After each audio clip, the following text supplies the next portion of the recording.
Vocês encontrarem 1 Tessalônica, vai no capítulo 5, versículo 12. 1 Tessalônica, capítulo 5, corrigindo, versículos de número 12, nós vamos ler até o 22º. São os nossos propósitos para o ano vindouro. Amém, amados? E nós vamos tirar algumas lições. Amados, eu vou falar algo à igreja aqui, que é algo do meu natural, né?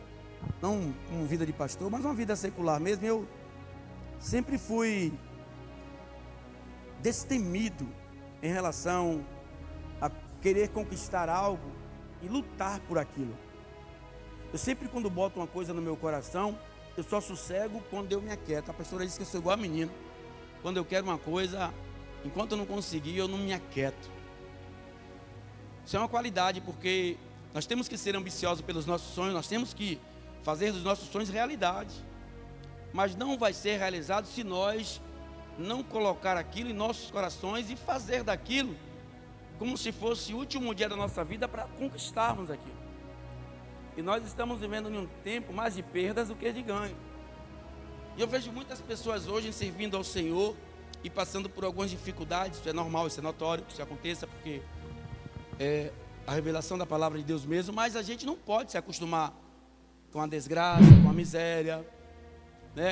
Com a vida sem um testemunho, uma bênção para contar. Mas isso não acontece de qualquer maneira. Não é como aquela passagem que diz que como chuva cai do céu, que vai cair a bênção sobre nossa seara, sobre nossa terra. Não, você tem que fazer algo para que isso aconteça, motivar você e as coisas que estão ao seu redor, para que Deus nos ajude a conquistar os nossos projetos, realizar os nossos sonhos e fazer da nossa proposta uma realidade. Então nós temos que dar almas às nossas propostas, para que ganhem vidas e se materializem. Essa carta que o apóstolo Paulo escreveu aos Tessalônicos, ou a Tessalonicenses, ele passou lá entre 1 mês e meio a 2 meses só. Por quê? Perseguiram ele e queriam matar ele. Então ele teve que abandonar a igreja. Está lá em Atos capítulo 17, no seu versículo 1 a seguir.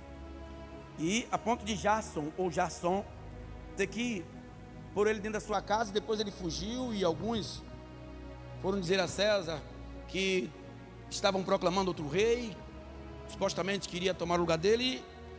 Jason, junto com seus homens, foram até a corte, aos magistrados, ser apresentado, mas foram na casa dele para ver se Paulo estava lá. Paulo e Silas estavam fazendo essa viagem. Ele teve que sair às pressas. Ficou por 3 sábados, não sei se sequenciais, porque alguns historiadores falam que ele ficou lá durante 1 mês e meio a 2. E depois ele mandou cartas para aquele povo pedindo desculpa por causa da ação dele. Mas o povo entendeu, então ele lançou Timóteo lá naquela seara, onde ele viu ali uns judeus e alguns gregos, uma multidão que aceitaram Cristo, e ele não deixou que ficassem dispersos. Então ele lança essa carta para cada vez mais acrescentar o ânimo daquele povo. E no capítulo de número 5 da 1 Tessalônica, versículo 12, quem achou da aleluia? Diz assim: rogamo-vos, irmãos, que reconheçais o que trabalham entre vós e que presidem sobre vós no Senhor e vos ademoestam, e que os tenhais em grande estima e amor por causa da sua obra. Tende paz entre vós. Rogávamos também, irmãos, que andaste, ou ademoastas os desordeiros, consoleis os de poucos ânimos, sustenteis os fracos e sejais pacientes para com todos. Vede que ninguém dê ao trem mal por mal, mas segue sempre o bem, tanto uns para com os outros, como para com todos.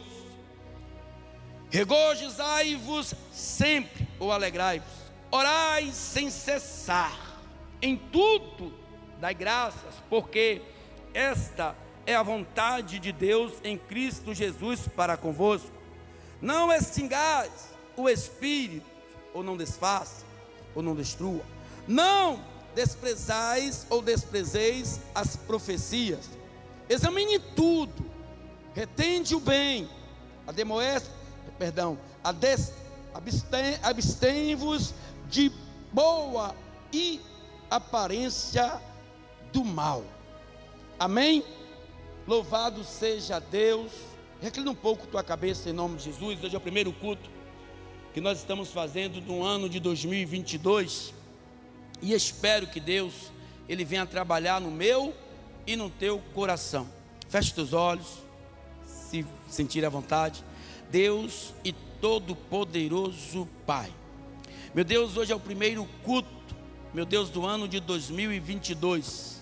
E não obstante a isso, é um culto de ceia, onde estamos aqui representando o teu corpo e o teu sangue, representado por pães asmos e também por um suco de uvas sem nenhum teor alcoólico, que representa, meu Pai, o Senhor ressurreto, que subiu, meu Deus, até os céus e lá foi glorificado, e até que venha o Senhor, que nós fiquemos aqui, meu Deus e Pai Todo-Poderoso, guardando o nosso corpo, a nossa alma, o nosso espírito, para que sejamos, meu Pai, achados como noivas adornadas para o teu noivo, e ovelha para o pastor, dentro do teu pasto, e que sejamos, meu Pai, hoje, regozijados, amáveis aos teus olhos, para que o Senhor desça sobre nós a tua benignidade, e que sejamos, meu Deus, achados também em teus olhos, como homens e mulheres, declinados para o pecado, mas não caídos para a morte, conforme a vontade de Satanás, mas que sejamos agora alcançados pelo Senhor, para que possamos, meu Deus, ouvir a tua palavra e guardar na tauba do nosso coração. Quanto a mim, Senhor, que eu possa não só pregar, mas ouvir e guardar dentro de mim, meu Deus, os teus mandamentos, os estatutos, as suas ordenanças, os seus ensinamentos, meu Pai, através do apóstolo, assim como ele falou aos Tessalônicos, que fale aos nossos corações nessa noite, e que teu nome venha a ser glorificado para todo sempre. E a igreja diz: dá uma salva de palmas para Jesus. Amém. Preparando o nosso espírito para o ano vindouro. Amados, nós viemos de 2019 até 2021, passando um perrengue terrível, com essas enfermidades, com a calamidade pública, que é um desastre em nossa nação, e não obstante a isso, com uma violência exacerbada que cada dia vai aumentando. Se nós parássemos para ficarmos dentro de casa, os telejornais, dia a dia, nós não tínhamos coragem nem de sair de casa, não só por causa dessa doença, que ela é viral, e é uma probabilidade muito grande de nós pegarmos respirando uma saliva de uma pessoa, pegar em nossos lábios ou em nossa boca aberta, como também agora está crescendo e cada vez mais esta enfermidade que é H3N2, que alguns dizem que é o próprio Ômicron, outras pessoas dizem que é uma gripe, e de certo que nós não temos tanta certeza nas vacinas, porque se vacinasse, se trouxesse uma cura imediata, vocês não estariam usando máscaras. E nós estamos vivendo em um dilúvio secular, sem água, terrível. Então, se olharmos para trás, não teríamos tantas perspectivas de boas novas do ano vindouro. As pessoas pessimistas devem estar vivendo agora enclausulado dentro da tua casa, talvez guardando mantimento para nem sair de casa. Mas nós que vivemos no Senhor, sabemos que Ele nos guarda, que Ele nos protege, que Ele nos livra, mesmo nós tomando as nossas providências, porque nós sabemos da gravidade em que estamos vivendo, não só na área da saúde, como na área, louvado seja Deus, também da segurança pública. Mas só que quando o apóstolo, ele escreve esta carta a Tessalônica, a igreja estava ali nova, a igreja estava nova, convertida, nova segmento, novos povos, novas regras. E em meio a tudo isso, viram que o seu dirigente, o seu líder teve que sair açoitado, expurgado de lá, porque foram chegar até o ouvido do rei e levar palavras que não eram realidade. Então ele deixou a igreja à mercê, e o povo, quem sabe, por um tempo ou outro, perdido em realidade espiritual, porque ainda não tinha uma certeza daquilo que Paulo começou a pregar, e Paulo não terminou a pregação ali em Tessalônica, e eles ficaram preocupados. Paulo envia Timóteo até lá, e Timóteo começa a fazer que a igreja tenha uma outra identidade, porque até então Paulo era o único perseguido por aquele povo, por aquele rei, aqueles magistrados. Mas ele não deixa a igreja vazia, ele envia uma carta e ele encoraja a igreja. Pastor, o que é que o senhor quer dizer com isso? Confia no Senhor, porque Ele te livrará do laço do passarinheiro e de toda peste perniciosa. Se nós estivermos na igreja e não confiarmos no Senhor, é como um bêbado na porta de uma bodega, é como um homem que vive dissolutamente sem acreditar em ninguém e acreditar em nada. Mas nós temos o Senhor Jesus ressurreto, que é a nossa parede, a nosso escudo. A palavra do Senhor é luz para os nossos pés. Então ele incentiva aquele povo para os dias vindouros, para que o povo não decaísse em tristeza, em melancolia, em coisas concernentes a essa.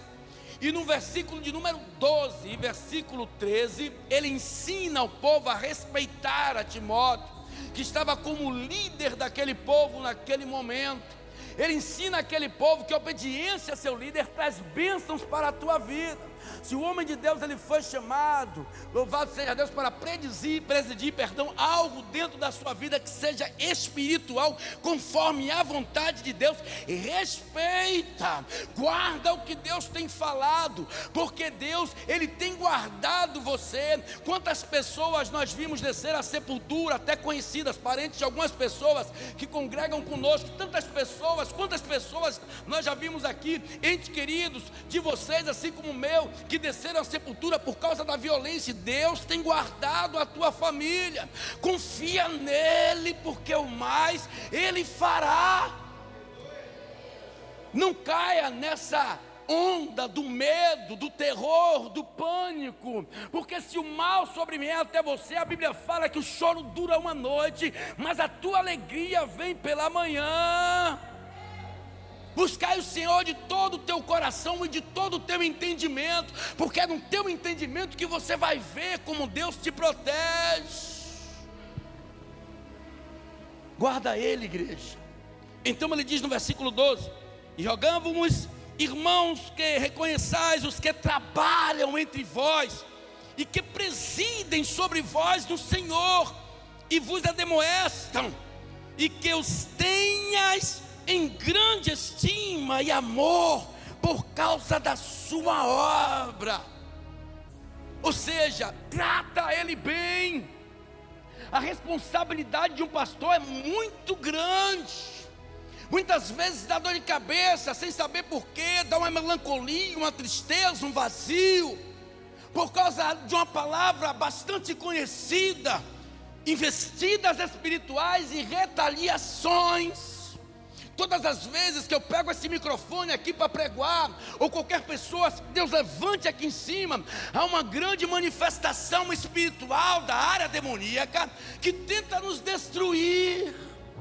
E a oração dos santos faz com que aquele líder, aquele suposto líder, aquela suposta líder, fique de pé diante de Deus, perante vós.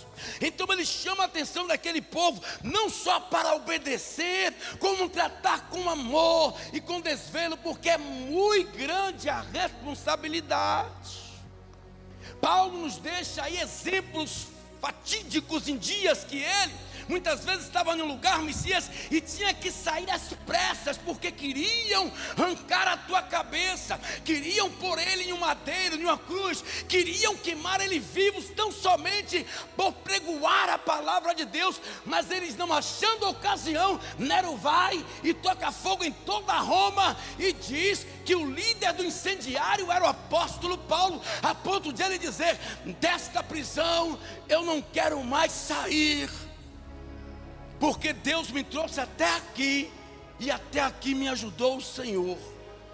Diferente da sua primeira prisão, que ele pediu para que Deus o livrasse, nessa segunda não, porque a primeira ele foi indiciado e ele foi levado à corte por propagar a palavra de Cristo. Mas nessa segunda, ele foi como um vândalo, como um assassino, como um latrocida, que roubou aquela cidade, matou aquele povo. E ele não fez isso, mas ele viu que o povo que o seguia começaram a se afastar, e deixou Paulo sozinho.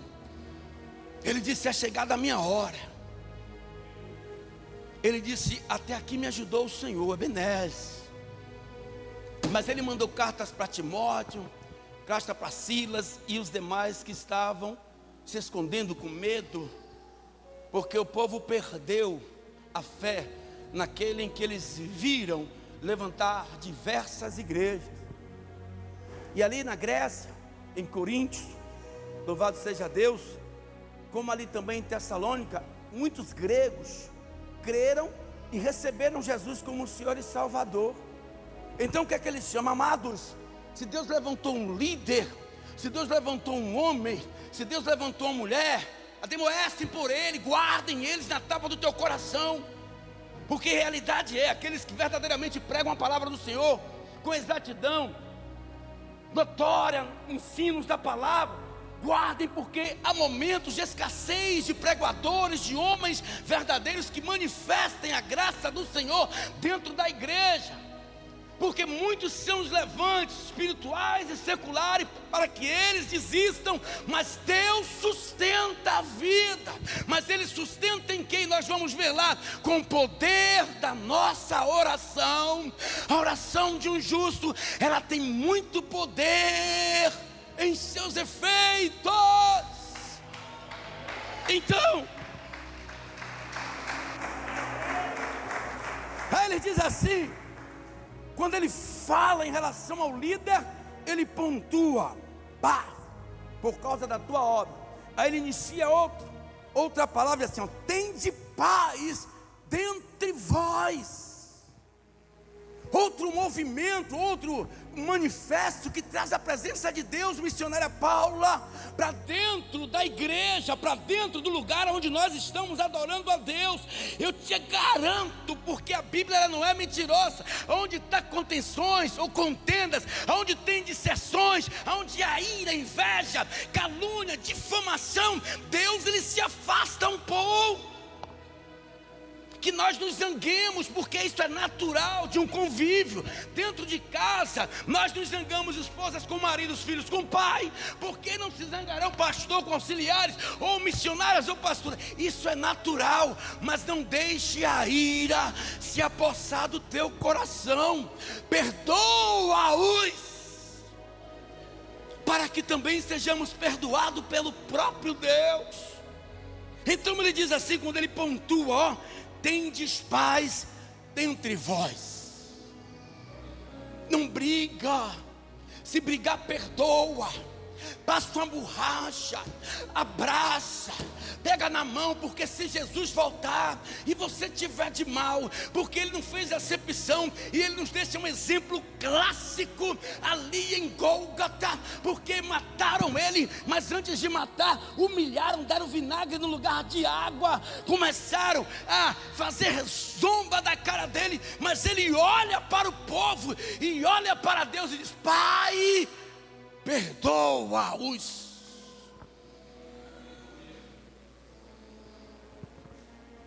Então ele fala: rogamo-vos, irmãos, que reconheçais o que ou os que trabalham entre vós e que presidem sobre vós no Senhor e vos ademoestam, de que os tenhas em grande estima e amor por causa da sua obra. E aí ele volta para o conselho da igreja: e paz entre vós.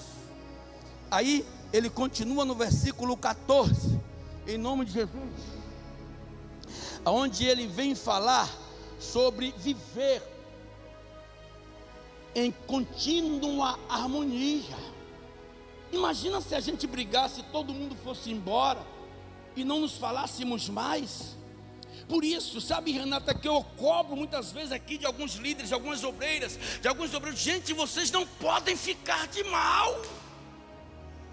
Imagina se Deus fica de mal com os serafins, quem ele ia mandar naquele dia que morreu o rei Uzias para tratar a vida de Isaías. Imagina se Jesus ficasse de mal com os discípulos, quando todos abandonaram ele naquela prisão, até ele ser levado a Gólgota. O que seria de mim? O que seria de nós? Então a gente tem que, em primeira instância, amar o Senhor sobre todas as coisas e amar ao nosso próximo como se amássemos a nós mesmos, para que tenha uma constante da presença de Deus dentro da igreja. Sabe o que é que muitas vezes nós vimos dentro da igreja? Hipoteticamente falando, como se tivesse atrás de um trio elétrico, aonde o trio elétrico fosse o púlpito, o cantor fosse o pastor e a multidão fossem os congregantes. Só falta isso para que se manifeste, concretizando a ira entre irmãos dentro da igreja. E Deus tem cobrado isso. Eu vejo alguns aqui até tomando santa ceia de mal com outro. Eu fico olhando quanta destreza para enfrentar a Deus e dar lugar a Satanás. Eu não chamo atenção singularmente ou diretamente, porque cada um pagará o preço diante de Deus conforme as suas negligências. Cabe a mim ensinar, mas cabe a vós obedecer. E tem pessoas que até se abstêm de vir aos cultos de ceia para não perdoar o irmão. Eu estou lhe falando isso porque eu já vi, já me contou.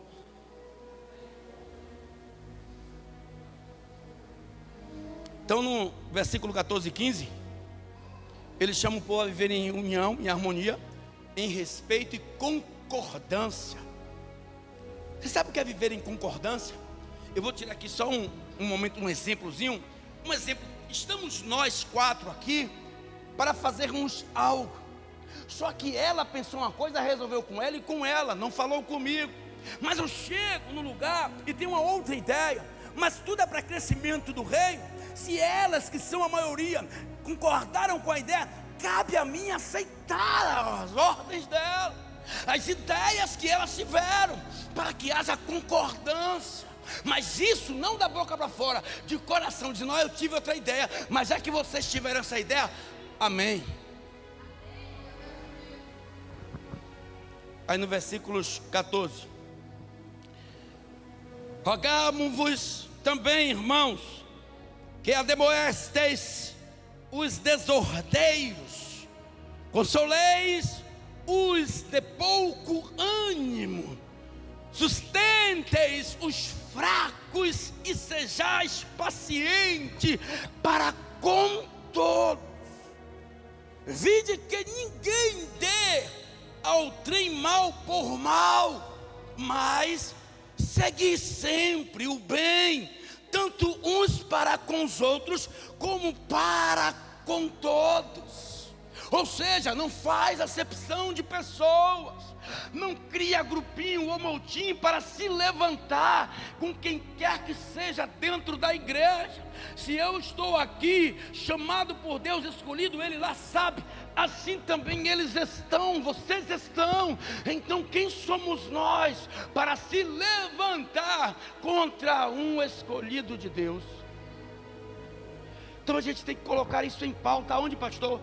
No nosso coração, em partes do nosso cérebro, para que Deus entre com um plano de salvação para as nossas vidas, para que isso vá bem. Imagina você começar o ano de mal, o ano encrenqueiro, começar o ano desobediente, começar o ano sem perspectiva. Como eu disse, viemos de 2 anos terríveis. Vai adentrar-se agora, hoje é o primeiro dia da semana, o primeiro dia, ou segundo dia do ano de 2022. Quais são os seus planos? Ficar recobrando o passado, as doenças que estão assolando a nação, o problema de segurança, o problema financeiro, e também ficar se alogrando a problemas que ficaram em 2021 com ele ou com ela? Não, é vida nova, é futuro que vem diante de nós, e é vida que se segue agora em diante. Aquilo que eu não conquistei em 2021 vai ser celebre em 2022, porque Ele mesmo é que vai me dar a minha vitória.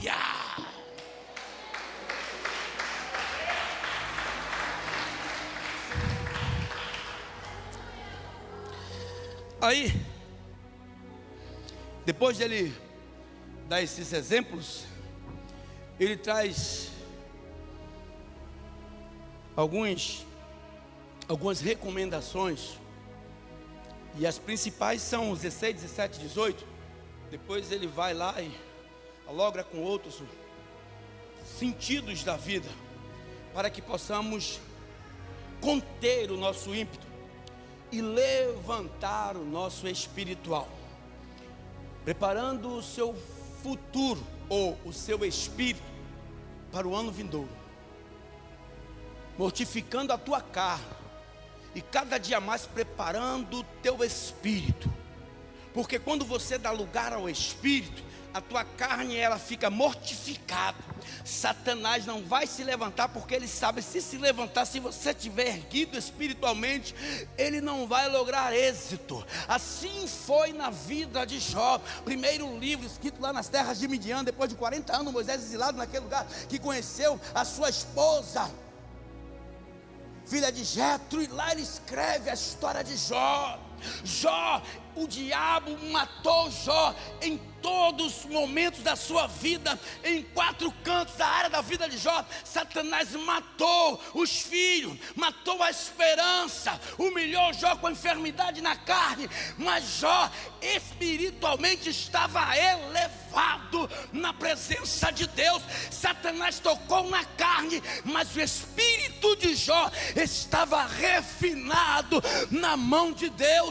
Aí ele chega no 42, o último capítulo, ele começa a exaltar o nome do Senhor. Ele começa a entender que tudo que Deus toma, por permissão de Deus, melhor dizendo, que Satanás toma, Deus ele nos dá em dobro.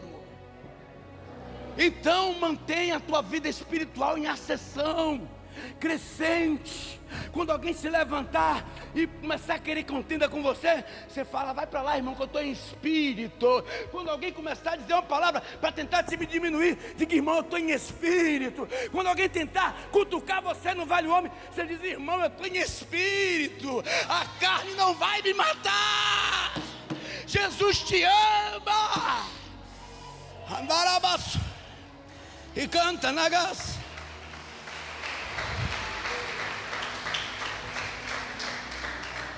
Ele diz assim, ó, os 3 primeiros: regozijai-vos sempre, ou seja, fiquem alegres sempre, mantenha um sorriso sempre, mantenha a autoestima sempre, sejam felizes sempre. Primeiro instrumento de defesa, de batalha ou de guerra: fiquem felizes, confunda os seus inimigos. Sabe quando aquela pessoa, talvez seu vizinho, bateu na porta da tua casa, te disse algum desaforo, você ficou lá em paz e em espírito, quando você sair, ele já vem armado pensando que você vai brigar, e você passa: louvado seja o Senhor. Olha, ele disse: o que é que está acontecendo? Não vai me dizer nada não. Louvado seja o Senhor. E vai embora. e mostra a Ele que você é alegre, mostra a Ele que você é feliz, mostra a Ele que o problema que está na casa dele não vai passar para a sua, porque sua casa está em alta de alegria. Aí depois ele diz assim, ó: a arma mais perfeita do crente depois de Jesus: orai sem cessar. A oração de um justo surte muito em seus efeitos, seja na doença, seja no divórcio, seja nas drogas, na prostituição, seja na tristeza. Ela surte muito em seus efeitos. Aí depois ele dá o terceiro e mais importante conselho: em tudo dai graças. Perdeu o emprego? Dai graças. Perdeu um filho? Dai graças. Perdeu o marido? Dai graças. Perdeu a saúde? Dai graças. Em tudo dai graças, porque esta é a vontade de Deus em Cristo Jesus para convosco. Graça, um reconhecimento de Deus não merecido para o homem. Em graça Ele se deu naquela cruz, por graça, e por meio do teu corpo Ele foi humilhado. Ele diz: olha, o problema está aí acontecendo, dai graça. O problema está se aquecendo na fornalha de Nabucodonosor, dai graça. O problema está crescendo mais porque não tem saída. De um lado Migdol, do outro lado Baal-Zephon, na frente o Mar Vermelho, atrás 600 cavaleiros do faraó. Dai graça, porque Ele está no controle. Dai graça. É isso que Jesus quer ver na face do irmão. Tudo dando errado e ele cantando. Tudo dando errado, ele: glória a Deus. Aí negão vai tirar você até como maluco. Está maluco por Jesus. Rapaz, perdeu isso, perdeu aquilo, está tudo dando errado. Ele: eu dou graça. Aprendeu isso com quem, meu irmão? Vou voltar de novo com Jó. Por quê, irmão? A mulher de Jó, desconvertida, olhou Jó com lepra, jogado na sarjeta, se rapando com pedaço de pedra ou telha. A mulher: Jó, ainda te retens a esse Deus? Abandona esse Deus. Ele: já vi que tu é doida mesmo, e pensa que o doido sou eu. Quero te contar uma história que tu já me conheceu, homem. Assim como tu, eu também nasci, viu? Não cheguei aqui por voando não, de paraquedas não. E nu eu saí do ventre da minha mãe, sem nada. E nu retornarei para lá. Eu posso sim receber o mal de Deus, porque quando eu recebo o bem de Deus, eu dou graça. Então quando o mal sobrevier contra a minha vida, eu também vou dar graça, porque eu sei que Ele é o Deus que pode mudar o cativeiro e pode dobrar a minha história. Então dai graças. Pastor, um ano que passou perdido para muitos, sem nada para contar, continua dando graça. Uma hora aquela porta que se fechou, Neemias, ela vai ter que se abrir. Pastor, você não sabe minha situação, até um mês eu comendo ovo. Continue, invente com ovo, faça pudim do ovo faça muqueca, do ovo faça, louvado seja Deus, como se fosse um peixe tirado do mar, grande. Faz lá um filé mignon daquele ovo, inventa, bota mamão, bota chuchu se achar, sabe, mete folha dentro, come com tomate, com cebola, mete farinha, mas quando você beber água, você, graças a Deus. É assim que vive.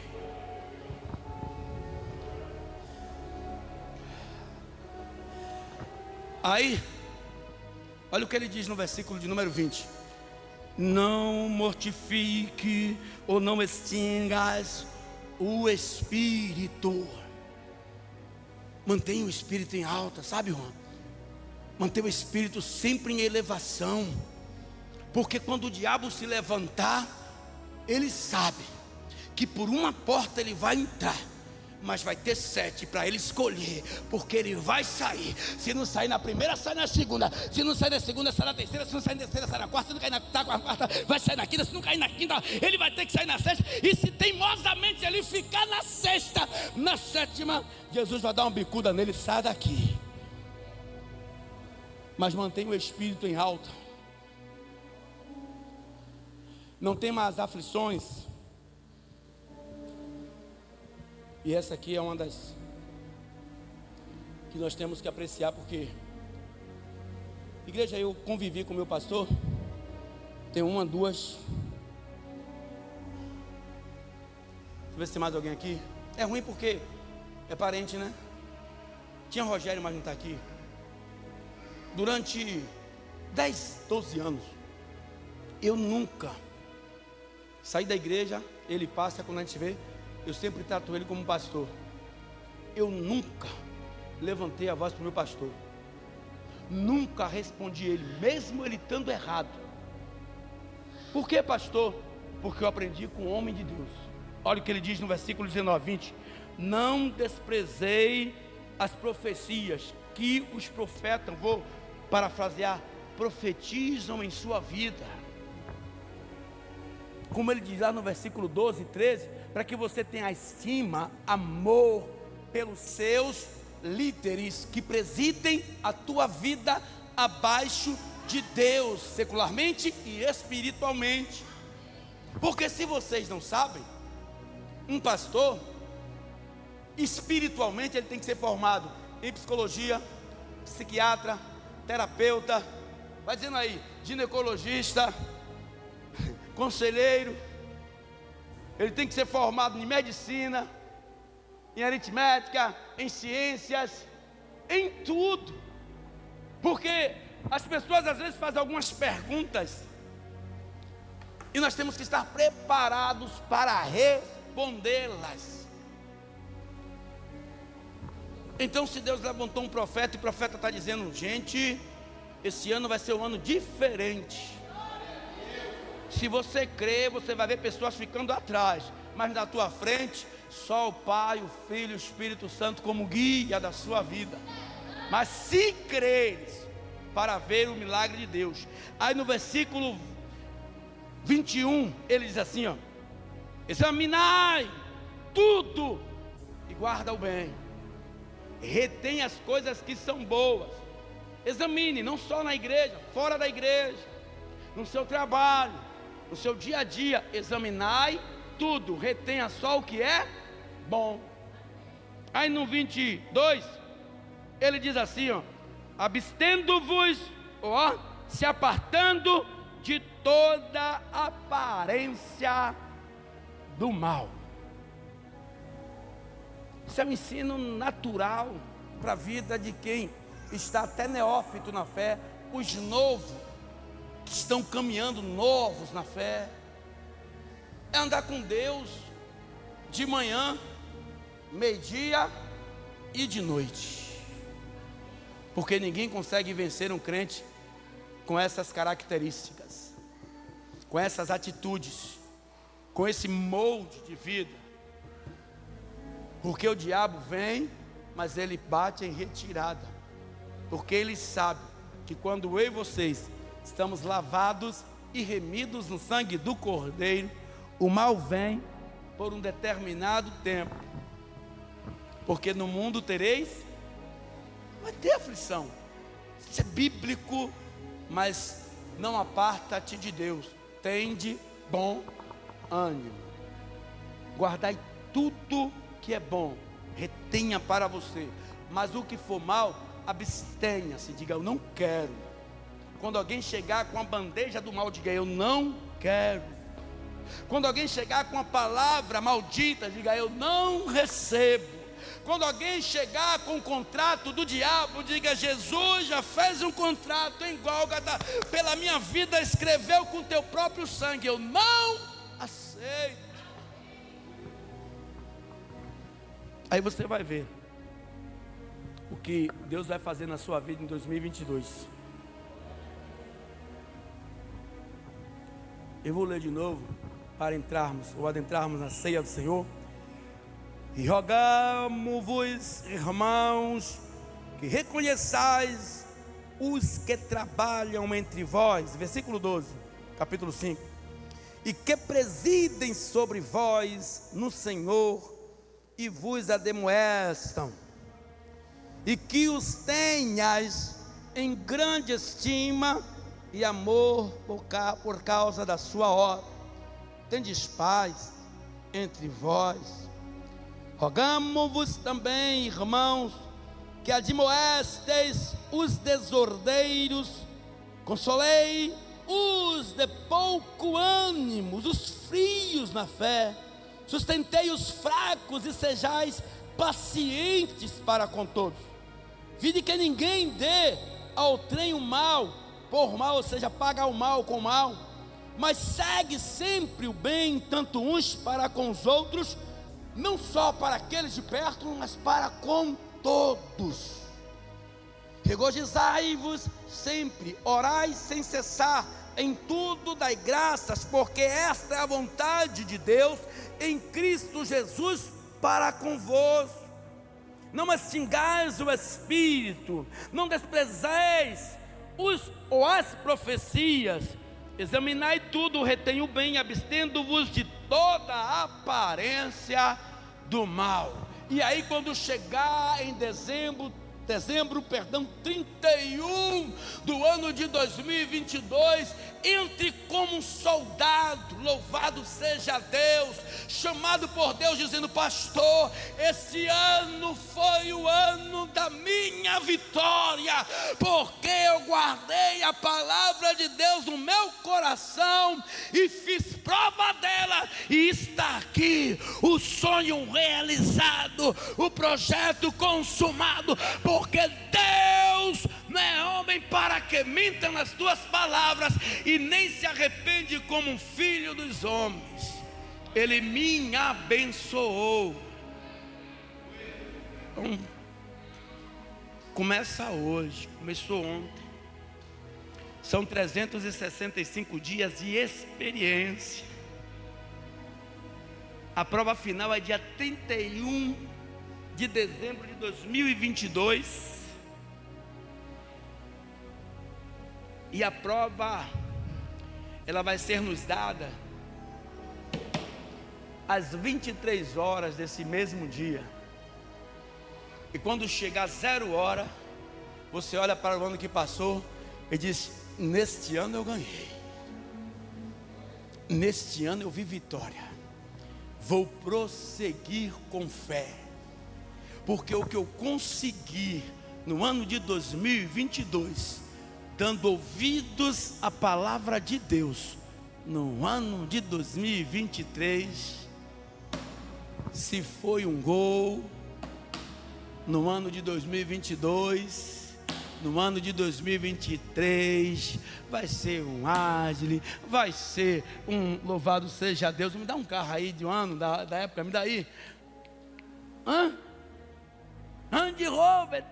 Quem falou Range Rover aí? Estou sonhando alto. 200 mil reais. Olha o que ela falou. Por que não pode acontecer? O meu Deus, Ele é o dono do ouro e dono da prata. Tudo está sobre a responsabilidade dele. Então creia. Uma Range Rover, uma Ferrari. Quem sabe, Deus, que não esteja batendo em tua porta as promessas de Deus alcançadas pela tua oração e pela tua afinidade com Deus. Aplauda ele, fica de pé, vamos dar início a